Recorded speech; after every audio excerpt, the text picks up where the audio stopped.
Gail Blythe there in Perthshire. Thanks, Gail.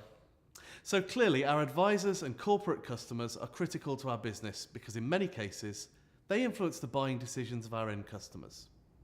Now, we're able to talk to some of those consumers who are in retirement. Jean, can we come to you first? How is retirement working out for you?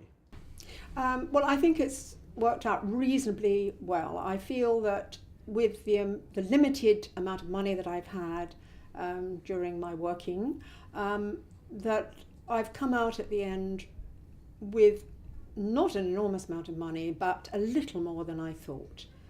I could always do with more, but it's been fair, reasonable at the moment. And is the reality of retirement any different to what you'd expected? Yes, it is different. I found it actually very difficult when I first retired. I mean, the dream is that you wait until you're retiring, think, oh, I want to retire, I'm longing to retire, all the things I want to do.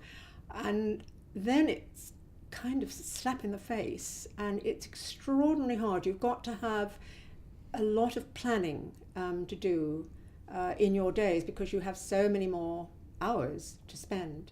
And it isn't as easy as I thought. It's a little bit more.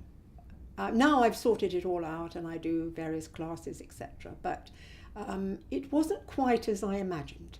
Would you say it's any different? Fran, if I could turn to you, would you say your retirement is any different to that of your parents? We're more adventurous nowadays. My parents would never have thought of going so far afield. But in fact, I think because our generation were brought up by parents who'd been through the war, we were definitely taught to be thrifty and save money all the time. We saved money. We had a big family, so we didn't go out much because we had no one to look after the family. And the family became our lives, so we actually, again, didn't need a lot of money when they were growing up. Once they hit their teens, they made up for it though. So teenagers and thereafter do cost a lot of money. So how do you go about taking care of your finances? It is just through reading business papers, looking on the internet, and really just keeping an eye on what's going on. Mary, can I ask you, do you have any particular worries or fears? Well, I think the only one fear I probably had was that with everything that happened last year with the financial situation, was that now that I'm actually drawing my pension, that somebody might turn around and say, okay, we may have to cut it, or for whatever reason, you may not be receiving the same amount anymore.